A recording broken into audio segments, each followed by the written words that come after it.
Hello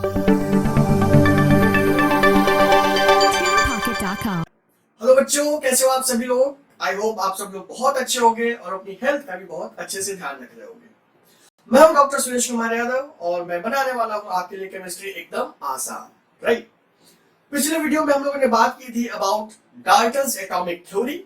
इस video में हम लोग बात करेंगे अबाउट डिस्कवरी ऑफ इलेक्ट्रॉन। जैसा कि हम लोगों ने पिछले वीडियो में पढ़ा था कि एटम को आप फर्दर डिवाइड कर सकते हो into proton, electron and neutron.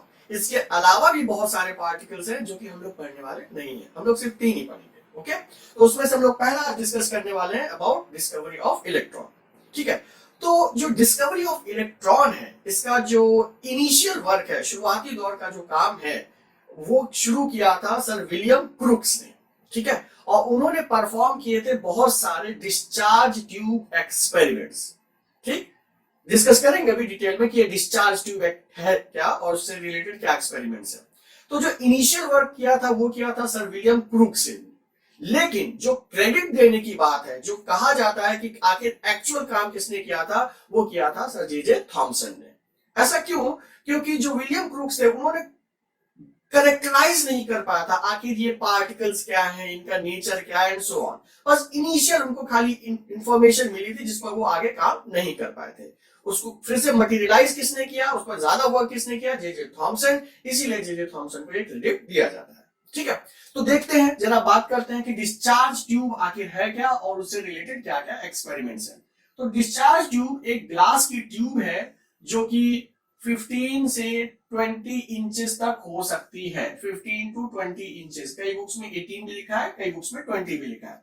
तो ये ग्लास की ट्यूब है। राइट, अब ग्लास की ट्यूब में अरेंजमेंट क्या होता है, 2 टर्मिनल लगे हुए हैं और बहुत ज्यादा वोल्टेज इसको सप्लाई किया गया है। कितना ज्यादा वोल्टेज? ये वोल्टेज है लगभग 10,000 वोल्ट। 10,000 वोल्ट।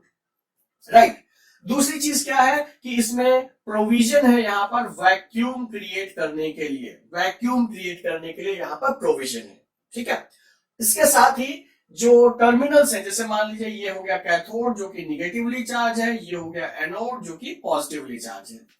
इस ट्यूब में इंटरनल कोटिंग की गई थी फ्लोरेसेंट मटेरियल जो कि है जिंक सल्फाइड। जिंक सल्फाइड की कोटिंग पूरे में की गई थी। राइट, जिंक सल्फाइड मान लीजिए कि पूरे में कोटेड है। अब जिंक सल्फाइड क्या होता है या फ्लोरेसेंट मटेरियल क्या होता है, ये मन में सवाल आ रहा होगा, है ना। तो फ्लोरेसेंट मटेरियल एक ऐसा मटेरियल है कि जिस पर कोई पार्टिकल अगर स्ट्राइक करता है तो उसकी एनर्जी वो मटेरियल एब्सॉर्ब करेगा और उसके बाद में फिर लिबरेट करेगा जो कि फॉल करेगी विजिबल रेंज में। मतलब ऐसा सब्सटेंस जो कोई एनर्जी एब्सॉर्ब करके फिर से रिलीज करता है, तो उस प्रोसेस को फ्लोरेसेंस बोलेंगे और उस मटेरियल को क्या बोलेंगे, फ्लोरेसेंट मटेरियल। तो इंटरनल कोटिंग है एक फ्लोरेसेंट मटेरियल की। ठीक है, क्या ये बात समझ में आई?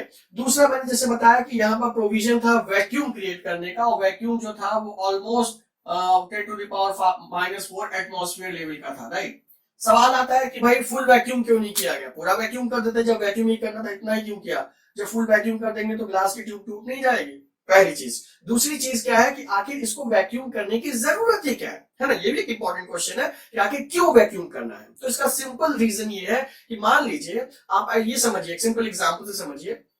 दिन में जो आपके घर में घड़ी है, वॉल क्लॉक है, क्या आपको उसकी टिक टिक सुनाई पड़ती है? शायद नहीं सुनाई पड़ती है, नहीं सुनाई पड़ती है। क्यों? क्योंकि बहुत सारे डिस्टर्बेंसेस हैं। पंखा चल रहा है, कूलर चल रहा है, नहीं भी चल रहा है तो अगल बगल कुछ ना कुछ डिस्टर्बेंसेस है जो जिसकी वजह से वो नहीं सुनाई पड़ेगा। लेकिन यही घड़ी की जो टिक टिक है रात में आपको क्यों सुनाई पड़ती है? क्योंकि रेजिस्टेंस लेवल या हिंड्रेंस कम है ना। तो यहां पर आप थोड़ी देर के लिए मान के चलिए यहाँ पर गैस मॉलिक्यूल्स या एयर मॉलिक्यूल्स प्रेजेंट है। अब हमें पता नहीं कि कुछ रिजल्ट आएगा भी नहीं आएगा, लेकिन इनकी वजह से क्या होगा, रेजिस्टेंस होगा, तो जो आना रिजल्ट होगा वो भी खराब हो जाएगा। एक रीजन तो ये है। दूसरा रीजन ये है कि जो गैसेस हैं at low pressure they become conductive, वो कंडक्शन शो करना शुरू कर देते हैं। राइट, तो ये 2 रीजन थे जिसकी वजह से यहाँ पर वैक्यूम क्रिएट किया गया। ओके, तो जब जे थॉमसन ने एक्सपेरिमेंट स्टार्ट किया तो उन्होंने देखा, ये सब कुछ सेटअप लगा दिया और हाई वोल्टेज दिया, तो उन्होंने देखा कि भाई एनोड के पीछे यहाँ पर फ्लोरेसेंस दिख रहा है, यहाँ पर थोड़ी सी चमक दिख रही है। जो एनोड था उसके पीछे थोड़ी सी चमक दिख रही है। तो जे थॉमसन ने सोचा भाई ये चमक क्यों दिख रही है, what is the reason behind this, what is the reason behind this, तो उन्होंने इसके लिए सोचा। तो सबसे पहले जो डिस्कवरी ऑफ इलेक्ट्रॉन है इसका क्रेडिट किसको जाता है? सर जे थॉमसन को। और इसकी डिस्कवरी कब हुई थी? 1897। ठीक है, तो इन्होंने जब ये एक्सपेरिमेंट स्टार्ट किया तो इन्होंने देखा ये फ्लोरेसेंस हो रहा है। तो जब ये फ्लोरेसेंस हो रहा है तो उन्होंने सोचा कि भाई फ्लोरेसेंस क्यों हो रहा है, कोई तो रीजन होगा। और वो रीजन ये था कि कैथोड की तरफ से कुछ तो चीजें आ रही थी। अभी जे थॉमसन को ये नहीं पता था कि क्या चीजें आ रही है, बट हाँ ये जरूर पता था कि कुछ तो आ रही है ना, जिसको बाद में इन्होंने कहा कैथोड रेस। ठीक है, तो कैथोड की तरफ से कुछ पार्टिकल्स या कुछ चीजें आ रही है, अभी बहुत हम डिटेल में नहीं जा रहे, आगे डिस्कस करेंगे। तो उनको नाम दिया गया कैथोड रेस। कैथोड रेस मतलब कैथोड की तरफ से कुछ तो चीजें आ रही हैं। ये फ्लोरेसेंस देख के उनको ये चीज समझ में आई। इसके बाद जे थॉमसन की क्यूरियोसिटी और बढ़ी कि भाई आप पता करते हैं कि ये क्या चीजें आ रही है। तो सबसे पहले उसका नेचर पता करने के लिए जे थॉमसन ने क्या किया? जे थॉमसन ने इसके बीच में एक ओपेक बॉडी रख दी। ओपेक बॉडी का मतलब जिससे कोई भी लाइट वेव या मैकेनिकल वेव पास ना हो पाए, है ना। तो जैसे ही इन्होंने एक ओपेक बॉडी रखी, मैं भी इसको ओपेक बना देता हूं। अगर जैसे ही इन्होंने ओपेक बॉडी रखी तो इन्होंने देखा क्या कि जितनी दूर ओपेक बॉडी की शेडो पड़ रही थी उतनी दूर ये फ्लोरेसेंस क्या हो गया? उतनी दूर ये फ्लोरेसेंस गायब हो गया, है ना। तो इसका क्या मतलब हुआ? इसका मतलब इन्होंने निकाला जे थॉमसन ने कि जो कैथोड की तरफ से जो कुछ भी इनविजिबल चीजें आ रही थी they are travelling in straight line. भाई स्ट्रेट लाइन में होंगे तभी तो इसकी शैडो कास्ट हो रही है और बीच का फ्लोरेसेंस गायब हो गया, है ना। तो जो सेकंड पॉइंट था कि जो भी चीजें आ रही थी they are travelling in straight line. Straight line, क्या ये बात समझ में आ गई? नेक्स्ट पॉइंट, और क्यूरियोसिटी जागी कि भाई देखें अभी तक हम इनको रेस कह रहे थे, तो क्या ये वाकई रेस है या इसमें कुछ और दम भी है, मतलब पार्टिकल्स है कि नहीं है। तो ये करने के लिए उन्होंने कुछ नया एक्सपेरिमेंट प्लान किया। तो पहले इन्होंने बनाया mica paddle wheel. Mica paddle wheel, अगर हम आपसे पूछे कि माइका क्या होता है तो बहुत सारे बच्चे सनमाइका बताने लगेंगे, जो टेबल के ऊपर कलरफुल जो चिपका हुआ होता है उसको होता है सनमाइका, लेकिन वो ये नहीं है। माइका आपको कहां मिलेगा? मान लीजिए जो बहुत पुरानी प्रेस होती है हैवी सोल वाली, ठीक है, तो वहां पर आप उसका जो एलिमेंट देखेंगे वो किसी पेल येलो कलर के प्लास्टिक जैसे शीट पर लिपटा हुआ होता है। तो प्लास्टिक नहीं है, that is basically mica. Extremely light weight होता है, एक्सट्रीमली लाइट वेट। तो ये एक्सट्रीमली लाइट वेट इन्होंने इस तरीके का अरेंजमेंट बनाया, है ना। और ये अरेंजमेंट इन्होंने ये बीच में रखा। बीच में क्यों रखा? इन्होंने ये सोचा कि भाई मान लीजिए अगर रेज होंगी तो अब तो ये रोटेट नहीं करेगा, है ना, और अगर पार्टिकल होंगे तो रोटेट करेगा। ऐसा सिमिलर अरेंजमेंट आपने बहुत बार एक्वेरियम में देखा होगा, ऐसे चक्कर घूमता रहता है, जो बड़े बड़े झूले होते हैं वैसे चक्कर घूमते रहते हैं। तो सिमिलर अरेंजमेंट था, ठीक है।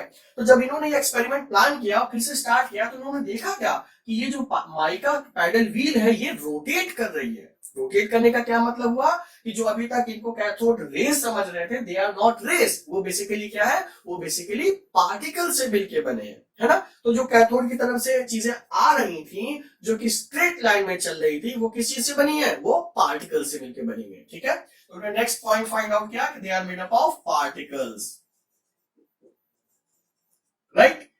इसके बाद और क्यूरियोसिटी जागी भाई कि लाओ और कुछ पता करते हैं। तो पता करने के लिए एक चीज बची थी कि आखिर इनका नेचर क्या है, मतलब ये जो रेज आ रही है, सॉरी जो पार्टिकल्स आ रहे हैं इनका नेचर क्या है, मतलब इन पर कौन सा चार्ज है नहीं है वगैरह वगैरह। तो उसके लिए इन्होंने क्या किया? एक एक्सपेरिमेंट प्लान किया। यहां पर लगाया इन्होंने इलेक्ट्रिक फील्ड, और जैसे इलेक्ट्रिक फील्ड लगाया और वापस इन्होंने एक्सपेरिमेंट स्टार्ट किया तो इन्होंने देखा क्या कि जो पहले फ्लोरेसेंस एकदम सेंटर में हो रहा था अब वो थोड़ा सा शिफ्ट हो गया, थोड़ा सा शिफ्ट हुआ towards positive. Fluorescence towards positive shift हो गया। तो भाई इन्होंने सोचा टुवर्ड्स पॉजिटिव क्यों शिफ्ट हुआ, मतलब इधर से जो भी चीजें आ रही है उन पर निगेटिव चार्ज होगा तभी तो वो पॉजिटिव की तरफ शिफ्ट होंगे, है ना। क्या ये बात समझ में आई? भाई इधर से जो चीजें आ रही है अगर निगेटिवली चार्ज है तभी तो पॉजिटिव की तरफ थोड़ा अट्रैक्ट होंगे। इसीलिए तो ये जो फ्लोरेसेंस है पहले सेंटर में बन रहा था अब टुवर्ड्स पॉजिटिव शिफ्ट हो गया। तो उन्होंने बताया कि जो भी चीजें आ रही थी जो कि स्ट्रेट लाइन में चल रही थी, जो पार्टिकुलेट है उन पर कौन सा चार्ज होगा? उन पर चार्ज होगा निगेटिव। उन पर क्या चार्ज होगा? निगेटिव चार्ज होगा। क्या ये बात समझ में आ गई? ठीक है। तो जो इलेक्ट्रॉन्स, हाँ मजेदार बात ये भी है कि जो हम लोग बार बार टर्म इलेक्ट्रॉन इलेक्ट्रॉन इलेक्ट्रॉन बोल रहे हैं ये टर्म जे थॉमसन ने नहीं क्वाइन किया था, ये टर्म क्वाइन किया था स्टोनी ने। ये टर्म किसने क्वाइन किया था? ये टर्म क्वाइन किया था स्टोनी ने, ठीक। Term was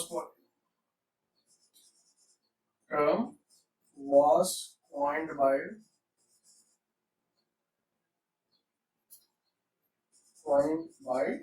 stony. ठीक है। अब एक बड़ी इंटरेस्टिंग बात, बहुत इंटरेस्टिंग बात, हम लोग समझने की कोशिश करते हैं कि आखिर ये जो इलेक्ट्रॉन्स आ रहे हैं इसका ओरिजिन कहाँ है, कहां से ये जनरेट हुए, है ना। थोड़ा सा समझिए, बहुत इंटरेस्टिंग है। तो ये तो आप सभी जानते हैं आज की तारीख में कि कोई भी एटम होता है उसका अरेंजमेंट ये है, बाहर की तरफ इलेक्ट्रॉन्स होंगे, न्यूक्लियस में प्रोटॉन होंगे, ये हम लोग आज जानते हैं। ठीक है। तो कुछ तो इलेक्ट्रॉन यहां से जनरेट हुए होंगे, और मान लीजिए कुछ हम एटम यहां बना दे रहे हैं। ठीक है। तो जब इलेक्ट्रॉन जनरेट हुए होंगे और इधर की तरफ भाग रहे होंगे तो क्या कर रहे होंगे, जो भी गैसेस बची थी उनको भी क्या करते चलेंगे, आयोनाइज करते चलेंगे, है ना। उनको भी क्या करते चलेंगे, आयोनाइज करते चलेंगे। ठीक है। तो ओरिजिन स्टार्टिंग यहां से हुई, बट बीच में जो गैसेस भरी हुई थी उनके इलेक्ट्रॉन को भी लेते हुए इधर आके स्ट्राइक किया, पहली चीज। दूसरी चीज, इस एक्सपेरिमेंट में बार बार अलग अलग टाइप की गैसेस को भी भर के देखा गया और अलग अलग टाइप के कैथोड मटेरियल को भी चेंज करके देखा गया, लेकिन फिर भी जो फ्लोरेसेंस था वो बिल्कुल सेम ही आ रहा था। इसका क्या मतलब हुआ, इसका मतलब हुआ आप कोई भी गैस ले लो, आप कोई भी मटेरियल यूज कर लो, लेकिन जो इलेक्ट्रॉन्स हैं वो सब में सेम है। क्या ये पॉइंट समझ में आया? एक बार हाइड्रोजन, एक बार ऑक्सीजन, एक बार नाइट्रोजन, क्योंकि मटेरियल बदल रहा है तो सब मटेरियल बदलने के बावजूद भी जो फ्लोरेसेंस हो रहा है वो सेम मिल रहा है। इसका क्या मतलब हुआ, इसका ये मतलब हुआ कि जो इलेक्ट्रॉन है वो हर एलिमेंट में सेम ही प्रेजेंट है, इसीलिए इलेक्ट्रॉन को फंडामेंटल पार्टिकल भी कहा गया है ना, क्योंकि सब में सेम है, इसलिए इसको क्या कहा गया है, फंडामेंटल पार्टिकल। ओके। तो आई होप बच्चों आपको डिस्कवरी ऑफ इलेक्ट्रॉन बहुत आसान शब्दों में समझ में आया होगा। थोड़ा सा मैंने इसको इजी बनाने की कोशिश की है। अगर आपको ये समझ में आया है तो प्लीज सब्सक्राइब कीजिए और बेल आइकन को भी दबाइए ताकि नेक्स्ट नोटिफिकेशन भी आपको मिलते रहे, और इसको अपने फ्रेंड के साथ में भी शेयर कीजिए। ओके। सो स्टूडेंट्स, मिलते हैं हम लोग नेक्स्ट वीडियो में फर्दर टॉपिक्स के लिए। Till then stay fit, stay healthy and enjoy chemistry.